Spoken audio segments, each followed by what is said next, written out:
And having done a lot of work with the USO, having been to Iraq and Afghanistan. How do you reconcile that? Like, there was an issue that I had at one time that if you're against the war, which I know you are to some degree, to a complete degree. So then, when you work with the USO and you perform for the soldiers, and you also sort of get a sense of this country, or where we come from, that, like, I'm finding as I get older that a lot of the anger I had, towards ignorance, I've had to sort of shift a little bit towards empathy in order to understand myself and to understand who I'm dealing with. Absolutely. Now, when you perform for the troops, you're obviously empathetic for their situation, that the position they're in. But how do you reconcile being so anti-war and yet still in support of the troops?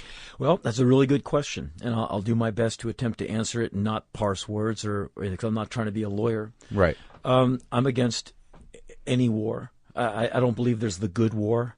The reason I can justify doing USO stuff is because I like the soldiers. They're young people. They're just getting their heads around it. I've never yet met one person of the hundreds, maybe thousands of soldiers I've met in many, many trips all over the world with the USO. I've never met anyone who says, boy, I sure love getting up in the morning and killing people. I've never met anyone who says that. They're like, I miss my kids and my wife. I hope they wait for me. I've gone to Walter Reed many times, Bethesda Naval Medical many times, and met people with everything from parts of their brains gone, testicles gone, any manner of internal organs, arms, legs, eyes, combinations thereof.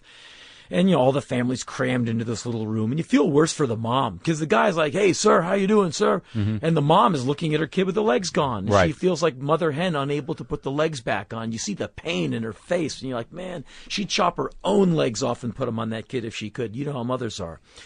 And so it has given me an insight into this conflict that I could not have gotten from merely watching the news, reading the newspapers, and reading all those big-ass books. Mm-hmm. Afghanistan, Iraq, Kuwait, places like that are not easy for a guy like me to get to without the military. And so I think I've become someone who knows quite a bit about this stuff.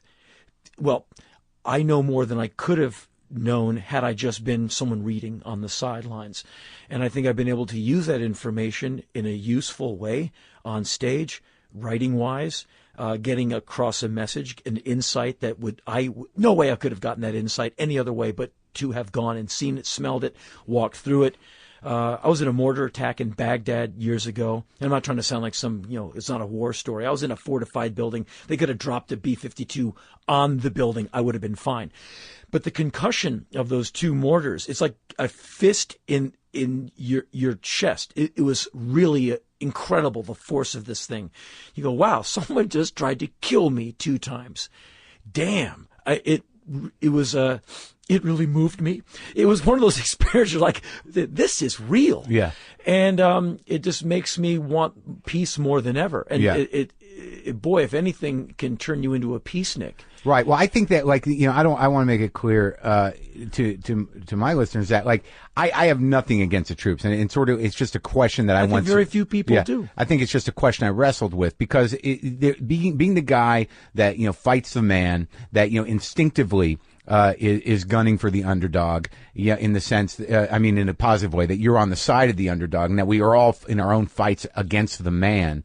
That's there's something interesting that happens when you have an all-volunteer army that understands duty, understands country, but also understands that it's their choice to be there, primarily out of what?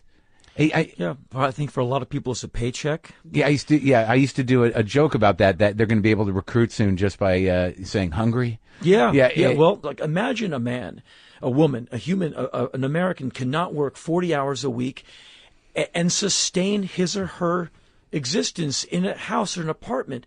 A guy like Glenn Beck has his Beck University, and one of the people in his crosshairs is Franklin Delano Roosevelt and the provisions of the New Deal.